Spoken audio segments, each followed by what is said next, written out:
Hello students, welcome back to my channel. तो आज हम स्टार्ट करेंगे अपना next chapter contemporary South Asia. पहले हम साउथ एशिया देख लेते हैं कि मैप में कैसा लग रहा है। ये एशिया है पूरा। अगर हम साउथ एशिया की बात करें तो जिसमें हमारा इंडिया आ जाता है, बांग्लादेश आ जाता है, भूटान, नेपाल, म्यांमार, श्रीलंका, मालदीव्स, पाकिस्तान, ये सब कंट्रीज़ आती हैं। ठीक है, तो आज हम सब इन्हीं कंट्रीज़ के बारे में पढ़ेंगे जो कि साउथ एशिया में आते हैं, कि वहाँ पे क्या पॉलिटिकल सिस्टम फॉलो होता है, कैसी वो कंट्री है, कैसा उनका पॉलिटिकल सिस्टम होता आ रहा है वैसे। तो हम स्टार्ट करते हैं अपने चैप्टर से। पहले अगर हम साउथ एशिया के उसमें देख ले तो नॉर्थ में क्या है, वहाँ पे माउंटेन्स हैं, हिमालयन माउंटेन्स है। साउथ में ओशन है, ईस्ट में बे ऑफ बंगाल है और वेस्ट में अरेबियन सी है। ये सारी कंट्रीज़ है जिसके बारे में हम पढ़ेंगे। India, Nepal, Bangladesh, Bhutan, Myanmar, Sri Lanka, Pakistan and Afghanistan. Countries के मैप देख लो। Afghanistan, Bangladesh, Bhutan, India, Maldives, Nepal, Pakistan and Sri Lanka. अब इन कंट्रीज़ के बीच में प्रॉब्लम्स क्या होती है? सबसे पहला होता है बॉर्डर डिस्प्यूट, कि ये पार्ट मेरा है, ये पार्ट मेरा है। रिवर वाटर शेयरिंग इशू, जिस पे एक ट्रीटी भी साइन हुई थी इंडिया और पाकिस्तान की। कौन सी? Indus water treaty. ठीक है। एथनिक कन्फ्लिक्ट्स होता है कि हम ये रिलीजन फॉलो करते हैं, हम ये रिलीजन फॉलो करते हैं। फिर next, sensitive and volatile region. अब नेक्स्ट आता है कि कौन सी कंट्री कौन सा पॉलिटिकल सिस्टम फॉलो करती है। Of course India is following a democracy system, और श्रीलंका भी डेमोक्रेटिक सिस्टम फॉलो करती है। नेपाल की अगर हम बात करें तो कॉन्स्टिट्यूशनल मोनार्की वो फॉलो करती है। पाकिस्तान और बांग्लादेश की बात करें तो कभी वो उनका मिलिट्री रूल होता है तो कभी उनका डेमोक्रेसी होता है। वो अपने मन मर्जी के उस पर चलते हैं। ठीक है। Bhutan, monarchy to multi party democracy, monarchy से मल्टी पार्टी डेमोक्रेसी कैसे आती है वो। और 1968 तक मालदीव जो था वो सल्तनत था, पर बाद में जो डेमोक्रेसी बट लेटर जो डेमोक्रेसी इस्टेब्लिश हुई और उन्होंने प्रेसिडेंशियल सिस्टम को अडॉप्ट करा। ठीक है। तो सबसे पहले जो हम कंट्री पढ़ेंगे वो है नन अदर देन पाकिस्तान। ठीक है। कब इंडिपेंडेंट हुई? इंडिया के साथ ही इंडिपेंडेंट हुई थी 1947 में। उन्होंने अपना फर्स्ट कॉन्स्टिट्यूशन को फ्रेम करा 1956 में। अब अगर हम बात करें 1958 टू 69, जनरल आयूब खान जो थे उन्होंने मिलिट्री रूल लिया। उनको अपना ऑफिस त्यागना पड़ा, देना पड़ा। क्यों? क्योंकि उनके रूल के खिलाफ बहुत ज़्यादा डिससेटिस्फैक्शन हो रहा था, जिसकी वजह से प्रोटेस्ट वगैरह भी हो रहे थे पाकिस्तान में। उसके बाद हो गया कॉन्स्टिट्यूशन सस्पेंड। ठीक है। और मार्शल लॉ को डिक्लेयर कर दिया गया। अब इनके बाद आते हैं याह्या खान, जनरल याह्या खान। मतलब पहले आयूब खान मतलब military rule, second general Yahya Khan मतलब ये भी मिलिट्री रूल। इन्होंने रूल करा जब पाकिस्तान फेस कर रहा था बांग्लादेश क्राइसिस से। अब ये बांग्लादेश क्राइसिस क्या है? वॉर के बाद इंडिया के साथ वॉर के बाद 1971 में ईस्ट पाकिस्तान ब्रोक हो गया और उसको एक Bangladesh as a independent country develop हो गया वो, क्योंकि उसको होना था डेवलप, उसको पाकिस्तान के साथ मर्ज नहीं होना था। ठीक है। बांग्लादेश, याह्या ने फोर्स करा रिज़ाइन करने के लिए, याह्या को फोर्स करा गया वही फिर से रिज़ाइन करने के लिए ड्यू टू दी फेलियर। और मिलिट्री रूल, मतलब 2 मिलिट्री रूल आ गए, तो उनको लगा कि भाई मिलिट्री रूल सक्सेसफुल नहीं है पाकिस्तान में, तो हम अपना इलेक्टेड गवर्नमेंट लाते हैं। तो सबसे पहले जो आए थे वो थे ये अली भुट्टो। ठीक है। इनको ये इन्होंने रूल करा 1971 टू 77, लेकिन जो जनरल ज़िया उल हक थे 1977 में उनको हटा दिया। ये जुल्फ़िकार अली भुट्टो को ज़िया उल हक 1977 में हटा दिया। अब फिर से मिलिट्री रूल आ गया भाई। अब जनरल ज़िया उल हक ने 11 साल रूल करा। उन्होंने प्रो डेमोक्रेसी मूवमेंट भी फेस करे 1982 से। उन्होंने इस्लामिक प्रैक्टिसेस को प्रमोट करा, ठीक है। और एक प्लेन क्रैश में 1988 में उनकी डेथ हो गई, जनरल ज़िया उल हक की। उनके बाद आई बेनज़ीर भुट्टो। ये फर्स्ट फीमेल पीएम है एक मुस्लिम कंट्री की, याद रखना, बेनज़ीर भुट्टो। इन्होंने 1988 से 1999 तक रूल करा था। ज़िया उल हक की डेथ के बाद फिर से इलेक्शंस हुए, ठीक है। जुल्फ़िकार अली भुट्टो आए थे इलेक्टेड गवर्नमेंट में, उसके बाद जनरल ज़िया उल हक आए, मतलब फिर से वो अपना मिलिट्री रूल ले आए। बट अब फिर से उनकी डेथ के बाद इलेक्शंस हुए और ये फर्स्ट फीमेल पीएम बन गई मुस्लिम कंट्री की। कौन? बेनज़ीर भुट्टो। कंपटीशन था between PPP and Muslim league. बहुत ज़्यादा पॉलिटिकल इंस्टेबिलिटी थी, करप्शन था, करप्शन एलिगेशंस थे, ये सब वहाँ पे ये जो पाकिस्तान में प्रॉब्लम्स फेस हो रही थी। अब फिर से आ गया जी military rule. General Pervez Musharraf 1999 में उन्होंने अपना मिलिट्री कूप लेट करा और पीएम नवाज शरीफ को हटा दिया। इससे पहले पीएम नवाज शरीफ होंगे, उतना उनका इम्पोर्टेंट नहीं होगा इसलिए नहीं लिखा हुआ। इन्होंने अपने आप को बोल दिया कि मैं तो प्रेसिडेंट हूँ। 2001 में इन्होंने बोल दिया भाई मैं तो प्रेसिडेंट हूँ। उन्होंने डेमोक्रेसी भी शो करी दिखाने के लिए कि हाँ भाई मैं चलो डेमोक्रेसी फॉलो कर रहा हूँ, ये कर रहा हूँ। पर आर्मी के पास ही उनकी पूरी पावर थी, मतलब मिलिट्री के पास ही पावर थी पूरी। इन्होंने रिस्ट्रिक्ट कर दिया जुडिशरी को, प्रेस को। उन्होंने फेस करे ग्रोइंग प्रोटेस्ट और इंटरनेशनल प्रेशर। क्यों? कभी बोल रहे हैं डेमोक्रेसी, कभी बोल रहे हैं मिलिट्री रूल। बोल तो रहे हैं डेमोक्रेसी, लेकिन लीड किसकी चल रही है? मिलिट्री रूल की लीड चल रही है। प्लस उन्होंने जुडिशरी भी रिस्ट्रिक्ट कर दी और प्रेस भी रिस्ट्रिक्ट कर दी, तो ऑब्वियसली प्रोटेस्ट तो होंगे और इंटरनेशनल प्रेशर तो हो ही गई। इनके फिर रेजिग्नेशन के बाद डेमोक्रेसी दोबारा रिस्टोर्ड हुई इलेक्शंस में, और इलेक्शंस हुए 2008 में। सिविलियन गवर्नमेंट ने रूल करा। उसके बाद आर्मी का है इन्फ्लुएंस बट इतना नहीं है, स्पेशली अगर है इन्फ्लुएंस तो बेसिकली फॉरेन में है या फिर सिक्योरिटी मैटर्स में है, इन सब चीज़ों में है। लेकिन मोस्टली अब सिविलियन गवर्नमेंट रूल करती है पाकिस्तान में। अब मेन रीजंस क्या है इंस्टेबिलिटी ऑफ डेमोक्रेसी के पाकिस्तान में? मिलिट्री का इंटरवेंशन, आर्मी का डोमिनेंस पॉलिटिक्स में। ऑफ कोर्स बार बार ये जनरल आए जा रहे हैं और अपना हक जमाए जा रहे हैं, तो ऑब्वियसली इस चक्कर में डेमोक्रेसी इस्टेब्लिश हो ही नहीं पा रही। वीक पॉलिटिकल इंस्टीट्यूशंस और लैक ऑफ डेमोक्रेटिक ट्रेडिशंस हैं। थर्ड, जुडिशियल इंटरफेरेंस है, कम है, ठीक है, और लैक ऑफ इंडिपेंडेंस है। करप्शन बहुत है, अनअकाउंटेबल है political leadership, religious extremism and internal conflicts, low public interest in democratic process, ये सब जो है वो ऑफ कोर्स रहते हैं।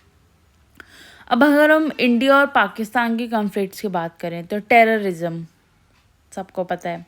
बॉर्डर डिस्प्यूट की अगर हम बात करें तो ये सर ग्रीक बाउंड्री लाइन है रन ऑफ कच्छ में, जो कि गुजरात का रीजन है, उसको लेके बॉर्डर डिस्प्यूट है। कश्मीर इशू सबको पता है, कश्मीर मेरा है, कश्मीर मेरा है, कश्मीर मेरा है, ये सब आर्म्स रेस की वजह से है। सियाचिन ग्लेशियर पे जो कंट्रोल है उसकी वजह से है। और वाटर डिस्प्यूट भी है, मैंने बताया था ना, इंडस वाटर ट्रीटी, ठीक है। अब हम आते हैं अपनी नेक्स्ट कंट्री पे, बांग्लादेश पे। अब 1947 से लेकर 1971 तक बांग्लादेश क्या थी? पाकिस्तान का पार्ट थी। उसके बाद जो ईस्ट पाकिस्तान था वो बांग्लादेश में बदल गया था, ठीक है।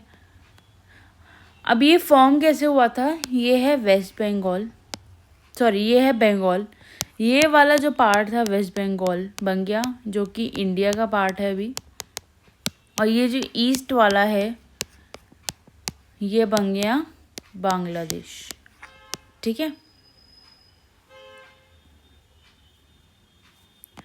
जो पीपल थे उस रीजन के रेजिस्टेंट थे, उनका उनको ऐसा लग रहा था कि वेस्ट पाकिस्तान का बहुत ज़्यादा डोमिनेंस आ रहा है हमारे ऊपर, हमें नहीं रहना इस डोमिनेंस में, और प्लस इम्पोजिशन हो रही है उर्दू लैंग्वेज की।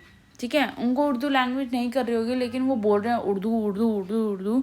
तो इस चक्कर में भी उनका ये दिक्कत थी उनको वेस्ट पाकिस्तान से। तो शेख मुजीबुर रहमान ने डिमांड करी autonomy for the eastern Asian. Autonomy मतलब पावर, डिमांड करी ईस्टर्न रीजन के लिए।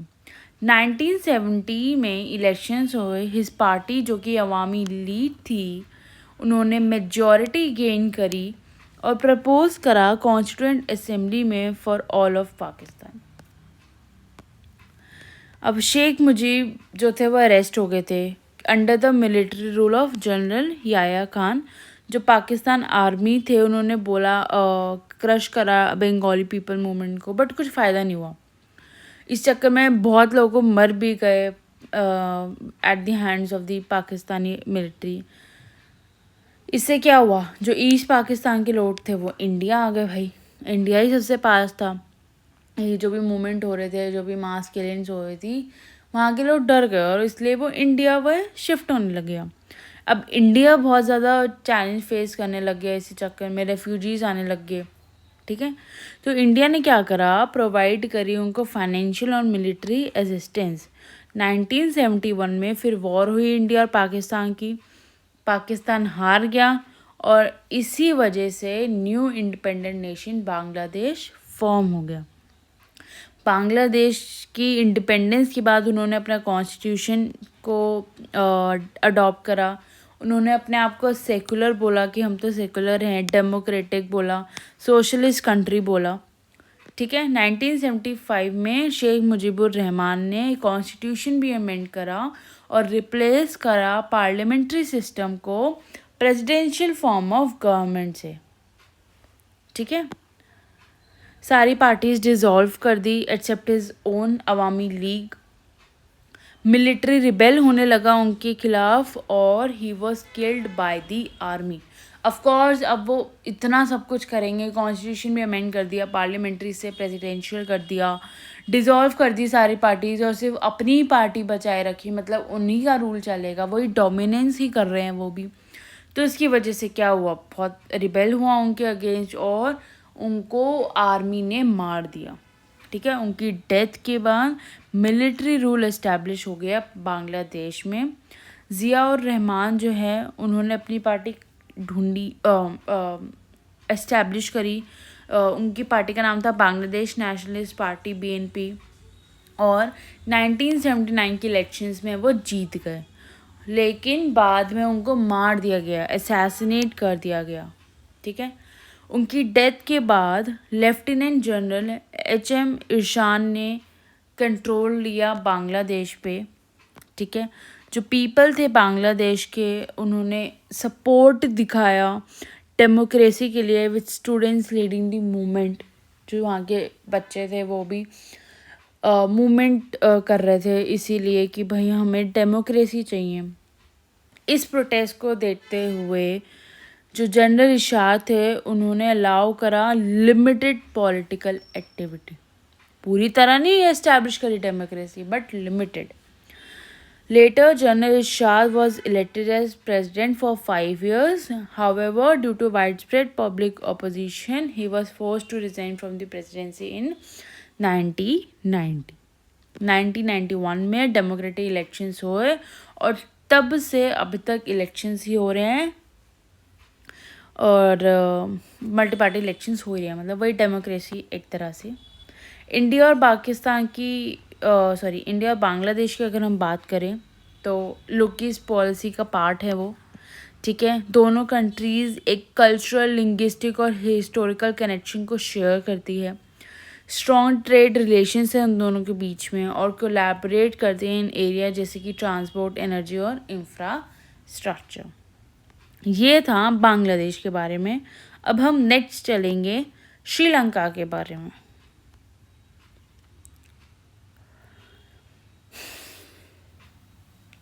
हाँ,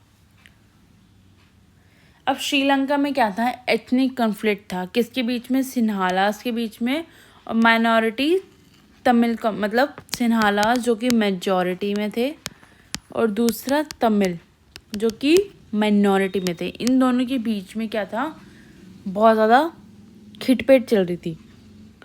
तो जो सिन्हालास मेजॉरिटी थे, जो कि नेटिव थे श्रीलंका के, उन्होंने पोज करा और उनकी प्रेजेंस को और उनके राइट्स को, किसके, तमिल्स के, क्यों, क्योंकि वो माइनॉरिटी में हैं, ठीक है, और मोस्टली उनमें से माइग्रेट हुए हैं इंडिया से। तो जो Sinhalas nationalist believe that no special concession should be granted to Tamils in the country. उन्होंने बोला कि भाई तमिल्स को कुछ नहीं मिलेगा, ये तो गलत है ना भाई, माइनॉरिटी में तो क्या हो गया। तो सिंस 1983 जो militant Tamil organisation Liberation Tigers of Tamil Eelam है, वह इंगेज हुई आर्म कॉन्फ्लिक्ट में विद द श्रीलंकन आर्मी। मतलब उनकी तमिल्स की तरफ से, हम इसको लिट्टे बोलते हैं, लिट्टे के साथ और श्रीलंकन आर्मी का कॉन्फ्लिक्ट होने लग गया इसी इशू पे, ठीक है। जो लिट्टे ने क्या करा, डिमांड करा it separate nation for Tamils in Sri Lanka only. 1987 में इंडियन गवर्नमेंट डायरेक्टली इन्वॉल्व हुई श्रीलंकन और तमिल इशू में। The Indian government signed an agreement with Sri Lanka and sent Indian troops to help normalize relations between the Sri Lankan government and the Tamil community. Indian government ने agreement भी sign करा श्रीलंका के साथ और Indian troops को भी भेजा Sri Lanka relations को नॉर्मलाइज करने के लिए श्रीलंका गवर्नमेंट और तमिल्स के बीच में। पर उन्होंने बोला कि इंडियन गवर्नमेंट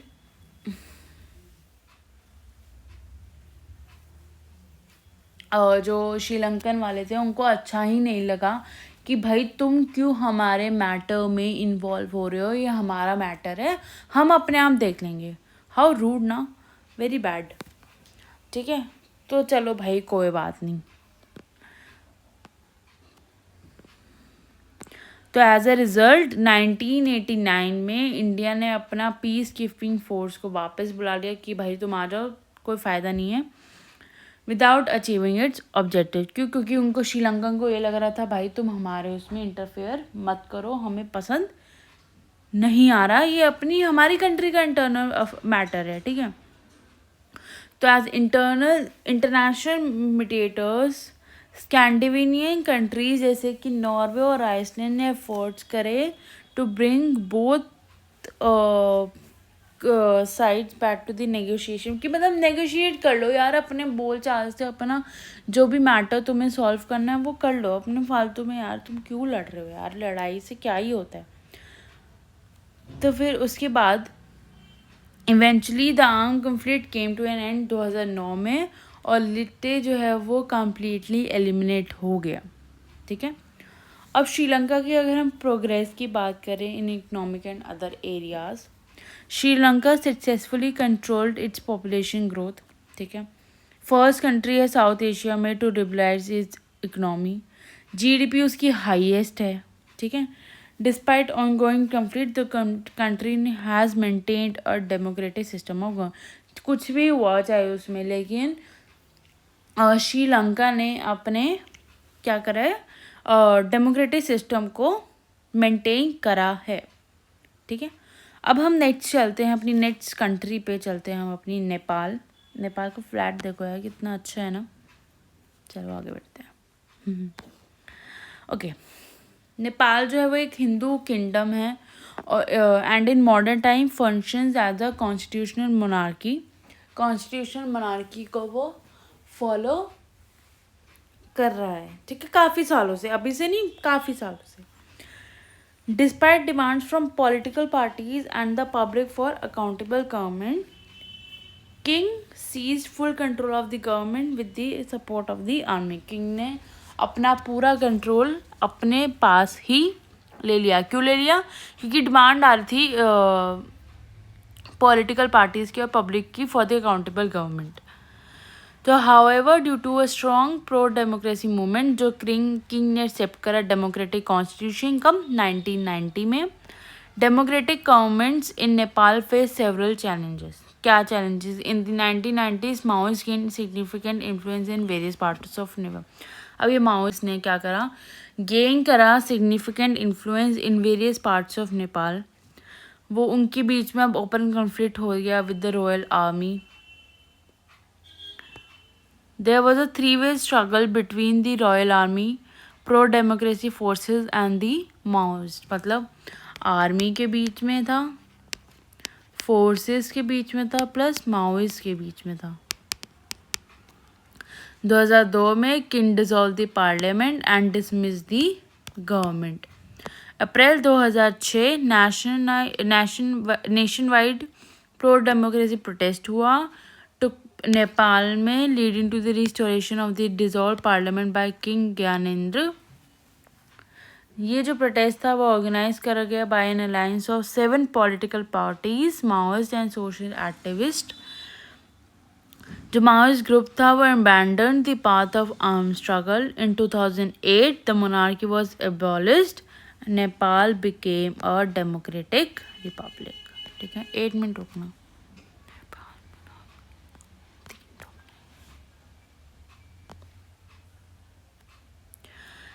नेक्स्ट है हमारा मालदीव्स. 1968 तक मालदीव्स जो था मैंने बताया था सल्तनत है. 1968 में वो इंडिपेंडेंट हो गया और उन्होंने प्रेसिडेंशियल सिस्टम ऑफ गवर्नमेंट्स को अडॉप्ट करा. जून 2005 में जो मालदीवियन पार्लियामेंट है उन्होंने वोट करा in favour of adopting a multi party system, क्योंकि उनको मल्टी पार्टी सिस्टम चाहिए. तो Maldivian democratic party holds a dominant position in the countries political affairs. 2005 से डेमोक्रेसी है मालदीव्स में, और इंडिया जो है वो अच्छे और फ्रेंडली रिलेशन जो है वो मालदीव्स के साथ शेयर करता है. 1988 में तमिल ने अटैक भी करा था मालदीव्स में, तो इंडिया ने हेल्प करा था अपनी एयरफोर्स और नेवी के साथ. इसमें मालदीव्स की हेल्प करी थी और लड़ाई रुकवाने में. इंडिया सपोर्ट करता है मालदीव्स को इन एरिया जैसे कि इकोनॉमिक डेवलपमेंट में भी, टूरिज्म में भी और फिशिंग इंडस्ट्री में भी. ठीक है, अब हम भूटान पे आते हैं. भूटान और इंडिया का क्या रिलेशंस है हम ये पढ़ रहे हैं. स्ट्रॉन्गर फ्रेंडली रिलेशंस हैं. Bhutan drop out insurgents and guerrillas from its territory who were operating against India from north east India. Peace and cooperation के इतना है नहीं, बुक में से रीड करना उसको अच्छे से. ठीक है, पीस एंड कॉपरेशन की अगर हम बात करें, ये क्या हुआ यार. अच्छा, पीस एंड कॉपरेशन में South Asia recognise the importance of friendly relations and cooperation among themselves. तो उन्होंने क्या इस्टेब्लिश करा? सार्क. सार्क का ये देख लो. सार्क का फुल फॉर्म क्या हो? South Asian association for regional cooperation. 1985 में इस्टेब्लिश हुई थी और उसका मेन पर्पस क्या था? कोऑपरेशन बनाना अमंग साउथ एशियन कंट्री. मतलब इनके जो भी रिलेशंस है उनके अच्छे रहें वो. ठीक है, इसका मेन काम क्या था कि वो 8 सारे जो भी साउथ एशियन कंट्रीज़ हैं वो एक साथ काम करें इन इकोनॉमी, कल्चर, डेवलपमेंट और पीस में. बट इसमें चैलेंजेस भी फेस करें, जैसे पॉलिटिकल डिफरेंसेस की वजह से कन्फ्लिक्ट्स हुआ मैनी कंट्रीज़ में. पॉलिटिकल डिफरेंसेस मतलब कोई मिलिट्री रूल फॉलो करता है, कोई डेमोक्रेसी फॉलो करता है, तो कोई मोनार्की फॉलो करता था. तो इस चक्कर में कन्फ्लिक्ट्स भी हुए, तो सार्क को सक्सेस नहीं मिली थी. SAARC members sign the SAFTA, South Asian free trade area agreement. 2002 में साइन हुआ था. सार्क मेंबर कंट्रीज़ ने करा था, लेकिन वो इफ़ेक्ट आया था 2006 में. याद रखना, MCQ में आ सकता है ये. ठीक है, इसका मेन पर्पस क्या था? रिड्यूस कस्टम ड्यूटीज़ और promote trade among south Asian countries. ठीक है, सार्क के बारे में इतना ही है कि वो 1985 में इस्टेब्लिश हुआ था.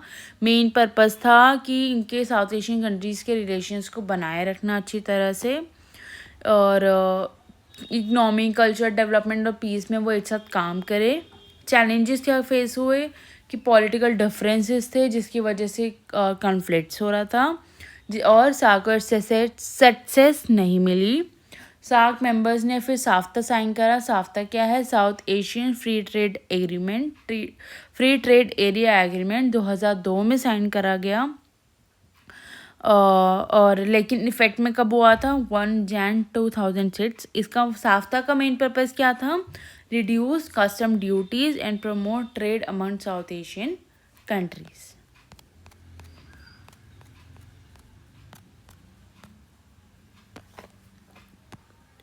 तो स्टूडेंट्स, यहाँ पे हमारा कंटेम्प्रेरी साउथ एशिया वाला चैप्टर ख़त्म होता है। अब मैं आपको मिलूँगी नेक्स्ट चैप्टर में, नेक्स्ट वीडियो में। तब तक आप अपना ध्यान रखो, बुक को अच्छे से रीड करो। बुक के बाद कहीं भी कुछ भी नहीं आएगा, ना CBSE में ना CUET में। तो take care, love you, tata, bye bye.